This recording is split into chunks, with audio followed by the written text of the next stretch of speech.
काय तुम्ही कधी आप्पे पात्रामध्ये मटर म्हणजेच ओले वाटाणे टाकून ही अप्रतिम अशी रेसिपी कधी बनवली आहे का? नसेलच बनवली, चला मग काय करायचं सांगते, पण त्या अगोदर लगेचच घरगुती भोजनला फॉलो करा. चला तर आता वाटाण्याचा सीझन आला आहे, म्हणजे वाटाणा भरपूर असं स्वस्त आहे. बाजारामध्ये भरपूर वाटाणे आलेले आहेत. तर अर्धी वाटी आपल्याला वाटाणे घ्यायचे आहेत, मिक्सरच्या भांड्यामध्ये टाकायचे. यामध्ये अर्धा इंच आलं, कोथिंबीर, 1 चमचा रवा आणि पाणी घालून मिक्सरला छान वाटून घ्यायचं आहे. पहा, या स्वरूपाचं आपलं हे मिश्रण तयार झालेलं आहे. लगेच एका मिक्सिंग बाउलमध्ये काढून घ्यायचं आहे.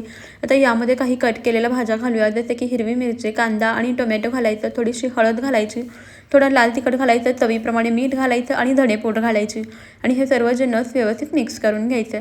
लगेचच अर्धी वाटी आपल्याला तांदळाचं पीठ घ्यायचं आहे. थोडं थोडं करत यामध्ये तांदूळाचे पीठ घालूया आणि व्यवस्थित असं मिक्स करून घेऊया.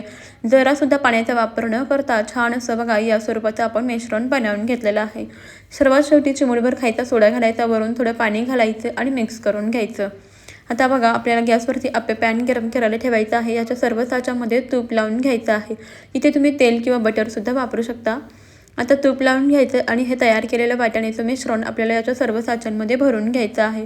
यात आपल्याला गॅसची फ्लेम आहे ना, ती मध्यम ठेवायची आहे आणि मध्यम फ्लेमवरती हे आप्पे आपल्याला भाजून घ्यायचे आहेत, जेणेकरून हे आतमध्येपर्यंत अगदी व्यवस्थित असे शिजले जातात आणि मऊ लुसलुशीत आणि जाळीदारसुद्धा होतात. तुम्हाला या ठिकाणी सोडा वापरायचा नसेल तर तुम्ही नाही वापरला तरी पण चालेल.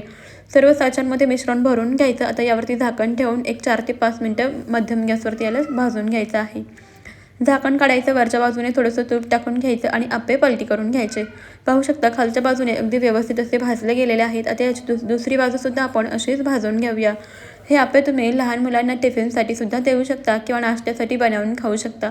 अतिशय अप्रतिम असे लागतात. त्यासाठी तुम्हीसुद्धा एकदा नक्कीच हे आप्पे माझ्या पद्धतीने बनवून पहा. सध्या सीझन आहे, तर सीझन संपायच्या आधी ह्या वाटाण्याच्या वेगवेगळ्या रेसिपी तर बनवल्याच पाहिजे. त्यापैकीच ही रेसिपीसुद्धा एकदा नक्की ट्राय करून पहा. इथे आपले सर्व आप्पे छान असे भाजून झालेले आहेत. आता लगेचच हे आप्पे आपण या पॅनमधून काढून घेऊयात. तुम्हीसुद्धा आप्याची ही रेसिपी एकदा नक्कीच बनवून पहा. बघा, इथे आप्पे छान मऊ लुसलुशीत जाळीदार असे झालेले आहेत. तुम्हाला ही रेसिपी कशी वाटली तर मला कमेंटमध्ये नक्कीच कळवा. आवडली असेल तर एक लाईक जरूर करा आणि आताच आपल्या घरगुती भोजनला फॉलो करा. चला, बाय बाय.